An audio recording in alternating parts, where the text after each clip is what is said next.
Es que eres un pedazo de animal, Genaro, no sirves ni para esconderte, rugió Ezequiel, mi padre, mientras señalaba con un dedo tembloroso la pantalla del televisor que, por enésima vez, no sabía encender.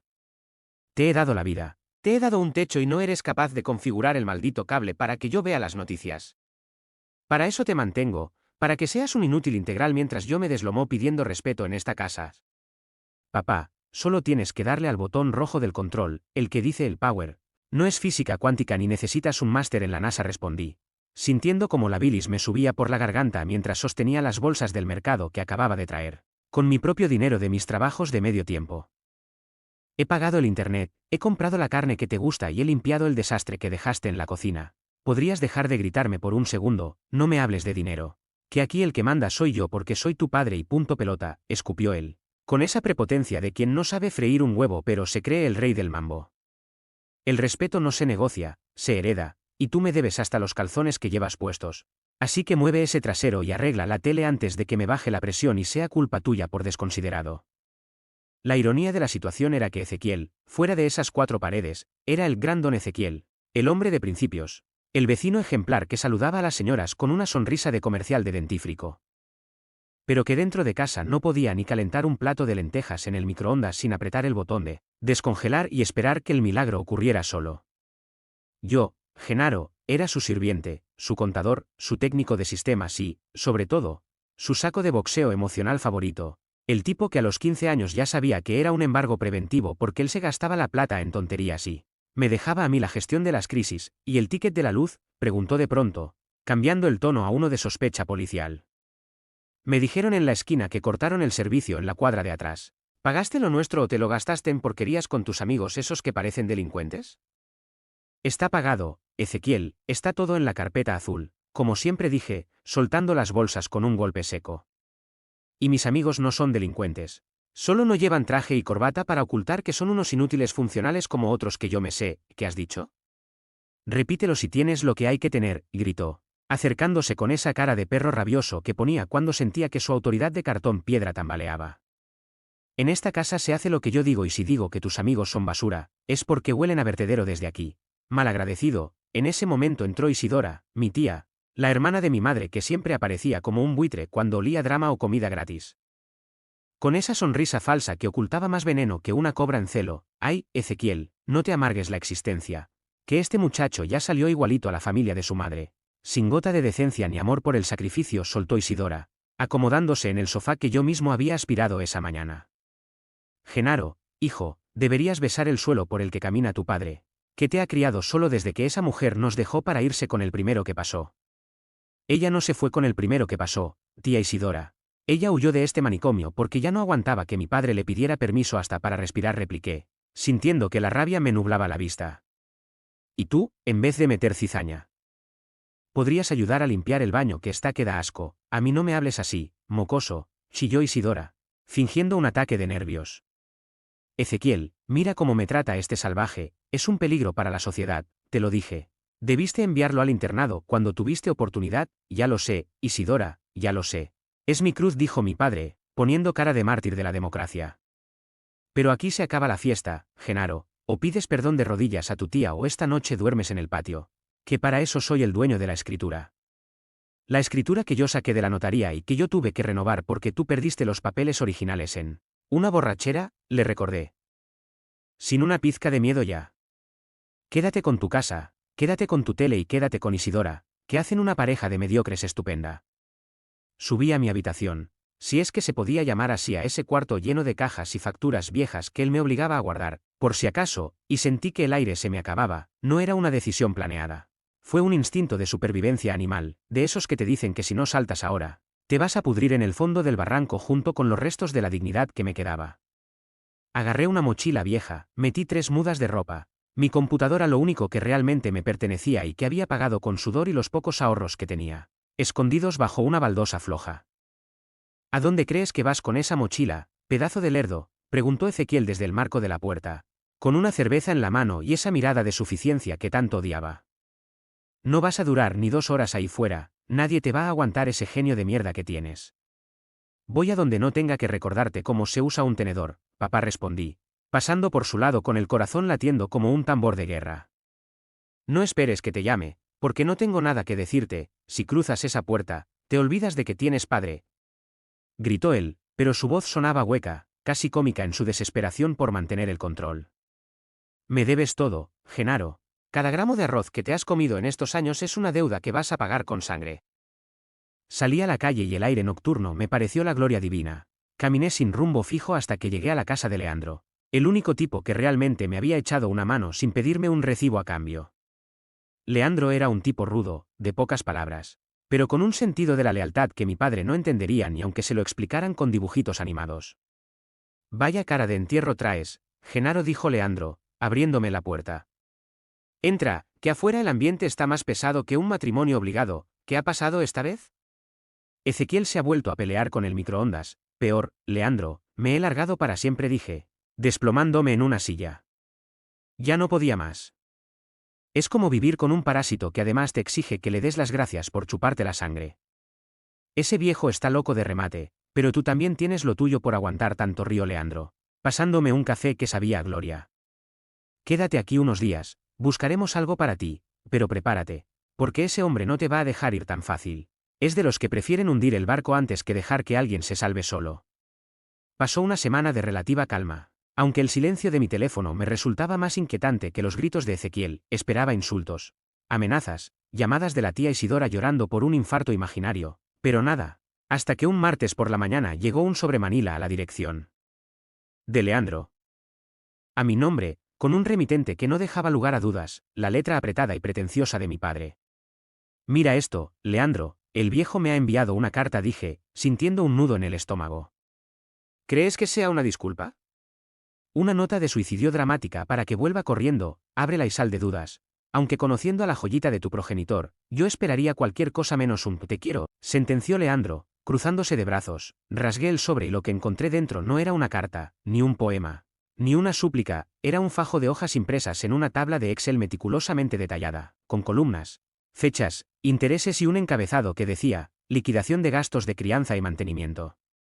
De Genaro. Me quedé mudo, pasando las hojas mientras mis ojos saltaban de una cifra a otra con una mezcla de horror y una risa histérica que empezaba a burbujear en mi pecho. Gasto en pañales etapa 1 a 4, $1.200. Ajustado a la inflación, leí en voz alta, sin poder creerlo. Costo de oportunidad por noches de sueño perdidas entre el año 1 y el 3, $5.000. Leandro, este tipo me ha cobrado hasta las vacunas que me puso el Estado, no puede ser. Deja que vea eso. Leandro me arrebató los papeles y empezó a soltar carcajadas. ¿Mira esto? Desgaste de suelas de zapatos por caminatas al parque, $150. Es un genio del mal, un contador del infierno, pero espera. Que lo mejor está al final, dije, recuperando la hoja final con las manos temblorosas. Consumo estimado de oxígeno en propiedad privada durante 21 años, $10.000. Me está cobrando el aire, Leandro. El maldito aire de su casa, eso no tiene validez legal, Genaro, es una payasada, dijo Leandro, aunque no podía dejar de reír. Pero hay que reconocer que el viejo tiene una creatividad para la mezquindad que ya quisiera cualquier villano de telenovela barata. En ese momento sonó mi teléfono, era un número desconocido. Pero sabía perfectamente quién estaba detrás del auricular. ¿Te ha llegado el desglose, Genaro? La voz de Ezequiel sonaba fría, profesional, como si fuera el gerente de un banco reclamando una hipoteca morosa.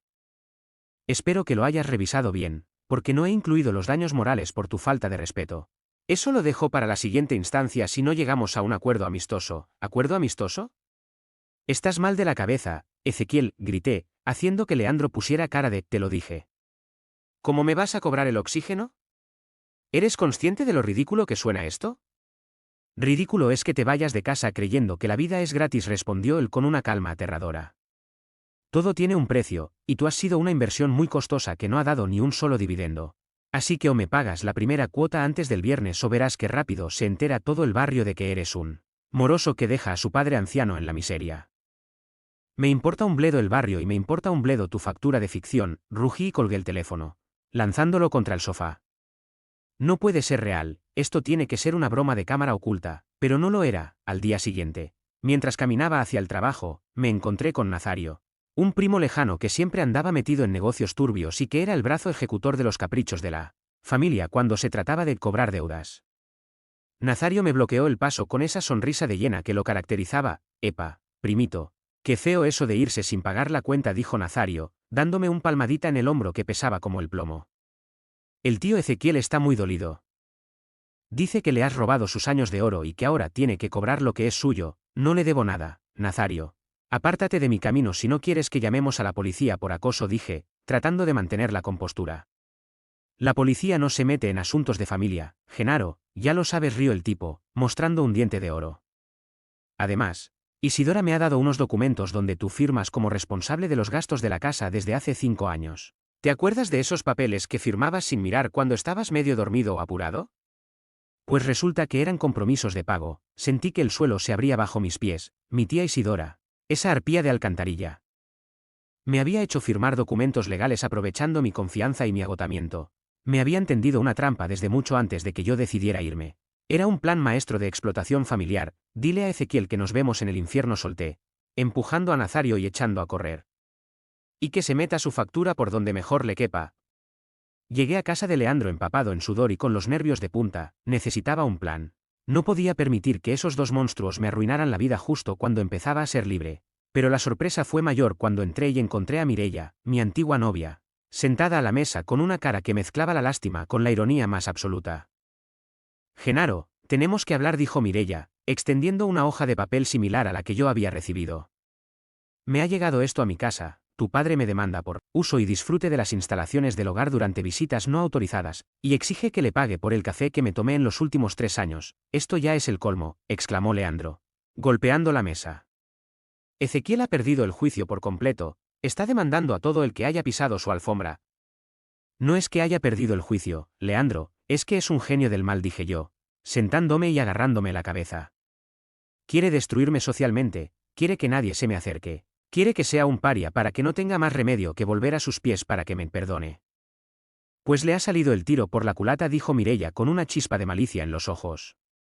Porque resulta que yo guardo todos los chats donde él me pedía dinero prestado para sus gastos urgentes, y que nunca me devolvió. Además de los vídeos donde se le ve rompiendo las cosas de la casa en sus ataques de ira. ¿Tienes vídeos?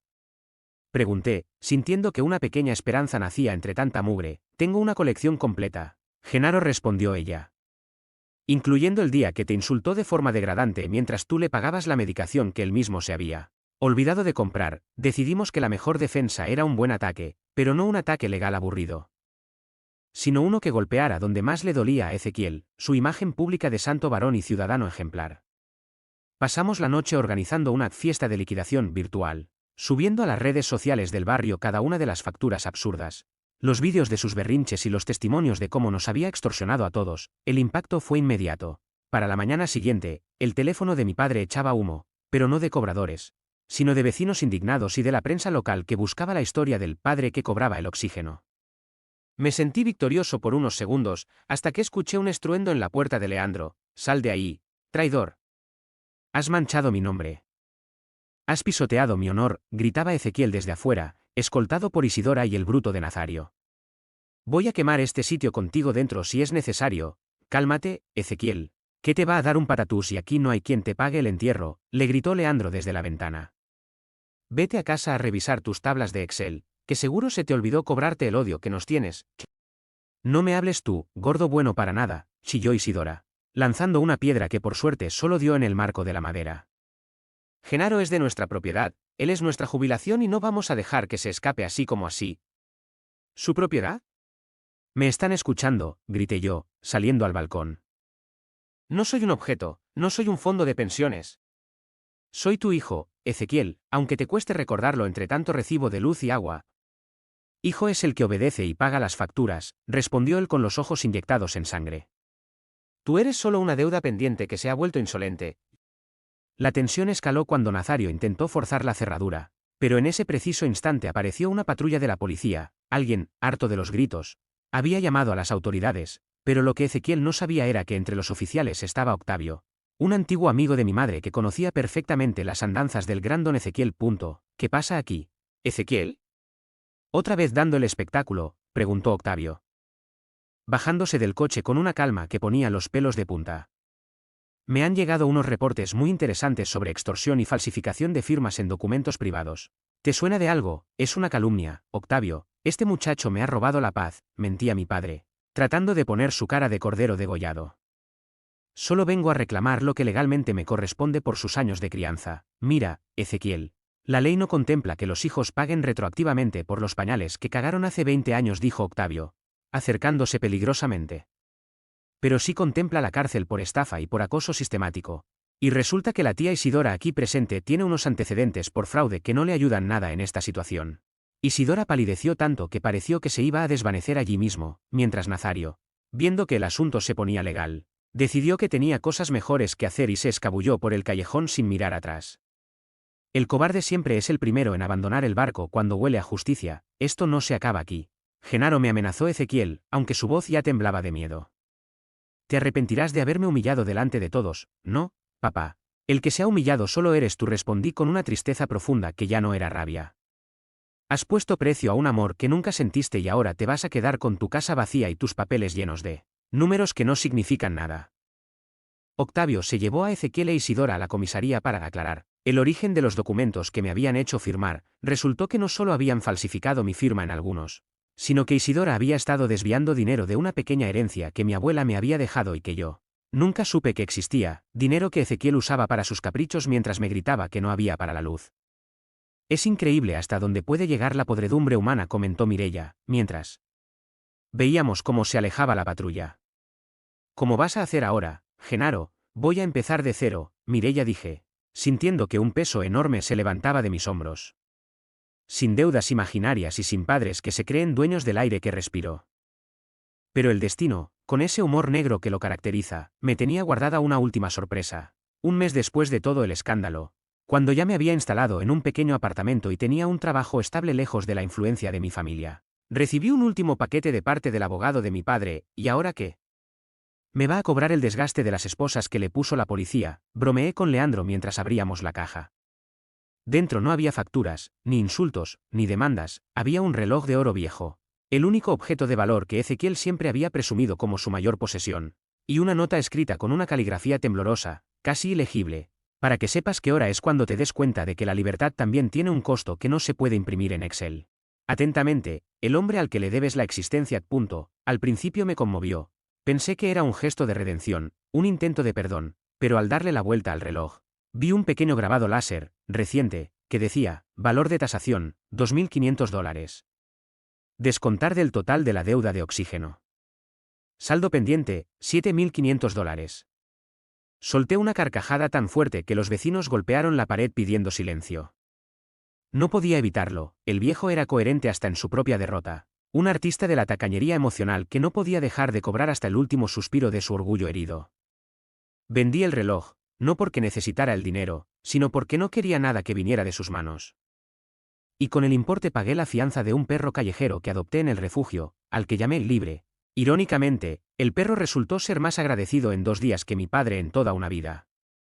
La vida seguía, y aunque a veces sentía la tentación de mirar atrás y preguntarme qué habría pasado si yo hubiera sido el hijo sumiso que él quería, la respuesta siempre llegaba en forma de una inhalación profunda de aire puro, un aire que ahora sabía que era mío por derecho de nacimiento y no por concesión de un tirano de barrio. ¿Sabes qué es lo más gracioso de todo esto, Leandro? Le dije una tarde mientras tomábamos unas cervezas en mi nuevo balcón, que, Genaro, que el viejo sigue enviándote cartas con cupones de descuento para funerarias, rió él. No, que ayer vi a la tía Isidora trabajando en la limpieza de un centro comercial para pagar la multa que le pusieron, respondí, saboreando el momento. Resulta que ella, que tanto hablaba de dignidad y de sangre azul, ahora tiene que fregar los suelos que yo limpiaba en su casa gratis. Karma, lo llaman algunos, yo lo llamo justicia poética con olor a desinfectante. Y Ezequiel, ¿has sabido algo de él?, preguntó Mireia, que se había unido a nosotros. Está solo en esa casa enorme, peleándose con el control remoto y gritándole a las paredes porque nadie le trae el pan, dije, mirando al horizonte. Me han dicho que ahora intenta cobrarle el alquiler a los gatos que se meten en su patio. Pero los gatos son más listos que yo y se largan en cuanto lo ven aparecer con la libreta de notas. La historia de mi vida no fue un cuento de hadas, fue un manual de contabilidad mal aplicado. Un drama con tintes de comedia donde los villanos vestían de familia y los héroes eran solo gente que quería respirar sin pedir permiso. Pero al final, cuando el sol se pone y el silencio envuelve mi pequeño hogar, me doy cuenta de que la única factura que realmente importa es la que te pasas a ti mismo cuando decides que tú valor no se mide en monedas, sino en la capacidad de decir no, y seguir caminando hacia adelante sin mirar la sombra que intentó devorarte, a veces, por las noches. Me pregunto si alguna vez él llegará a entender que lo que perdió no fue un esclavo, sino un hijo que lo quería a pesar de todo, pero luego recuerdo el grabado del reloj y se me pasa. Hay gente que prefiere morir con la razón y el bolsillo lleno que vivir con el corazón en paz, y yo, por suerte, elegí el camino más largo, el más difícil, pero el único donde el aire no tiene precio y el respeto no se exige, sino que se cultiva con cada acto de bondad desinteresada que él nunca supo comprender. Mis amigos me preguntan si lo odio, y la verdad es que el odio es una carga demasiado pesada para alguien que acaba de aprender a volar. Prefiero sentir una indiferencia higiénica. Una distancia protectora que me permite recordarlo como lo que fue. Una lección magistral sobre cómo no quiero tratar nunca a nadie. Porque al final de la jornada, cuando las cuentas se cierran y el balance final se presenta ante el espejo, lo único que queda es la tranquilidad de saber que no le debo nada a nadie, y mucho menos a un hombre que intentó ponerle precio a mi alma y terminó perdiéndola por un puñado de centavos, imaginarios en una hoja de cálculo que el tiempo terminará borrando. Es posible que el amor filial tenga un límite financiero antes de convertirse en una estafa emocional a gran escala. ¿Cuántas facturas invisibles estamos pagando hoy solo por el miedo a decepcionar a quienes nunca nos valoraron de verdad? ¿Se puede perdonar a alguien que ve en tu crecimiento una pérdida neta en su balance personal de poder? ¿Es la familia un refugio sagrado o simplemente el primer lugar donde aprendemos que el respeto a menudo es el disfraz del miedo? ¿Quién tiene el derecho de cobrarnos el aire cuando ellos mismos nos enseñaron a ahogarnos en su propio egoísmo? La respuesta a esas preguntas la encontré en el momento en que dejé de esperar una disculpa que nunca llegaría y empecé a disfrutar del silencio que mi padre tanto odiaba, porque en ese silencio no había deudas, ni gritos, ni recriminaciones, solo el latido constante de una vida que, por fin, me pertenecía por completo, sin intereses acumulados ni cláusulas de rescisión que me obligaran a volver al infierno del que logré escapar. Con apenas una mochila y mucha dignidad, Ezequiel seguirá allí. Sumido en sus números y en su amargura, convencido de que el mundo le debe algo, mientras yo sigo aquí, sumido en mi libertad y en mi alegría, convencido de que el mundo no me debe nada y que eso es precisamente lo más maravilloso que me ha podido pasar en la vida, porque cuando no esperas nada de nadie, cada pequeño gesto de cariño es una ganancia neta que no aparece en ningún Excel pero que llena el alma de una manera que los billetes nunca podrán igualar, y así, entre risas y recuerdos que ya no duelen, cerramos el capítulo de las facturas invisibles para abrir el de las historias que se escriben con la tinta de la esperanza y no con la sangre de la traición, dejando atrás a los fantasmas del pasado para abrazar un futuro donde el único dueño de mi oxígeno soy yo mismo, y donde el respeto es algo que se gana con amor y no algo que se reclama con amenazas vacías y corazones de piedra que nunca supieron lo que significaba ser una verdadera familia. El sol terminó de ocultarse, y por primera vez en años, dormí sin soñar con recibos impagados, despertando al día siguiente con la certeza de que mi deuda estaba saldada, no porque yo hubiera pagado, sino porque entendí que nunca hubo deuda alguna, solo una ilusión de control que se desvaneció en el aire que, ahora sí, respiro con total plenitud y sin cargo alguno a mi cuenta corriente emocional. La moraleja. Si te cobran por vivir. Felicidades, ya eres adulto oficialmente. ¿Genaro hizo bien en irse sin mirar atrás? ¿Ezequiel es enfermo o simplemente cruel? Comparte tu opinión en los comentarios. No olvides suscribirte al canal Traición del Reddit y activar las notificaciones.